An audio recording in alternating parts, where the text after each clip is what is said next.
The story you're about to hear was sent to me as a true experience.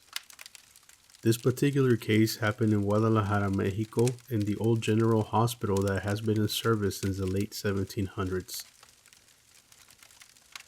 The email I received quickly grabbed my attention, and I had to translate the experience from Spanish to English in order for all of you to enjoy. From all of my years in research into the paranormal, it has come to no surprise that religion often plays a large part in it, whether it has to be with demonic possession, afterlife experiences, or the Vatican keeping secrets from us in private vaults and crypts. What type of secrets could they be hiding in these crypts? Well, this story may be a clue to one of the thousands of secrets that they could be holding from us. The email I received began with the person expressing that they have been a longtime follower of my channel and about how they enjoy watching my paranormal explorations. After a few paragraphs, the person stated that he wanted to send me an experience that his aunt had at the General Hospital of Guadalajara with what she believed to be a vampire.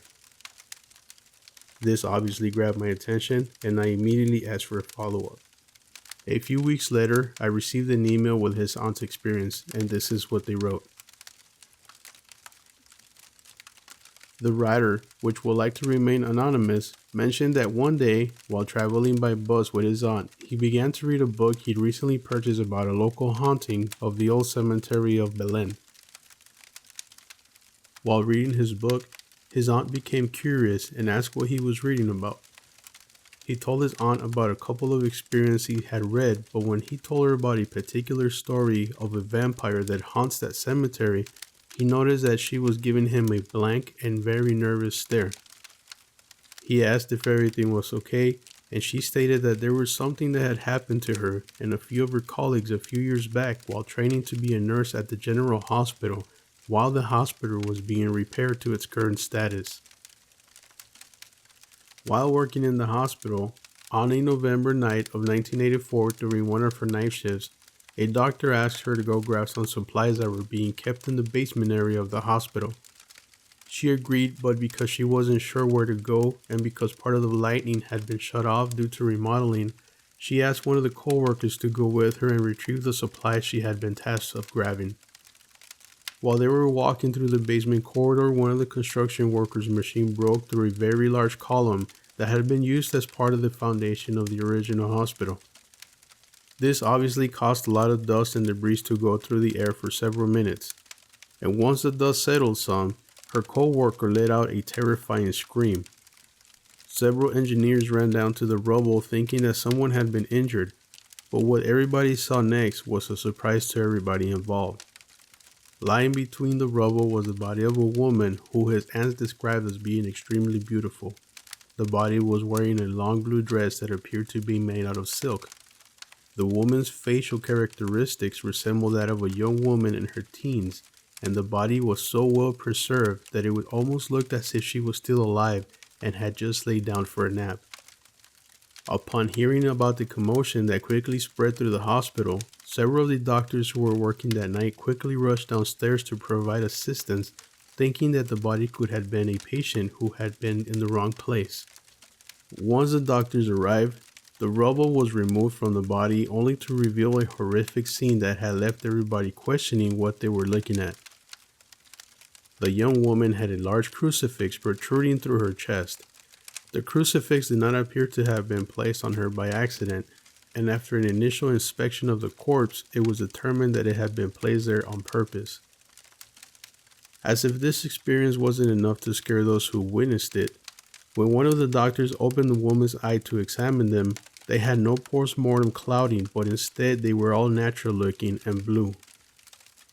As you can imagine, this caused a lot of commotion, and a local parish priest was called to the hospital room where the body was transferred. Upon his own visual inspection of the body, he ordered everybody to leave the room and only allowed a nurse who found the body and the doctor attending it to stay behind. The priest immediately made a phone call, and a few hours later, 5 men with stern and unfriendly look in their faces wearing long black clergy robes showed up without wasting any time and began to wrap the lifeless body in a large aluminum-like body bag. While this was going on, the nurse overheard one of the men say that the body was expected to be transferred to Rome immediately and that they were waiting for it already. Once the body was placed inside the body bag, two of the men retrieved a large, white, refrigerated-looking casket and placed the body inside of it. The box and the body was then carried outside on a waiting helicopter, where it was then taken away. But right before the mysterious men left, they went back inside to meet with both the attending nurse and the doctor and warned them not to let anybody know what was done with the body. For many years, this story was kept on the wraps until recently. And another curious fact was that the nurse remembers that the gown the body was wearing did not resemble anything modern. Instead, she would compare the type of dress to those that were worn during the Middle Ages. Neither the nurse or the doctors ever found out what happened to the body afterwards. All we can assume is that it's probably being kept in the vaults of the Vatican along with many of their other secrets. So after listening to this story, let me know what you think about it in the comments. Do you think it's possible that maybe the Vatican is keeping these type of secrets from us? Let me know what you think. I'm Cryptid Hunter. Thanks for listening. And as always, stay strange.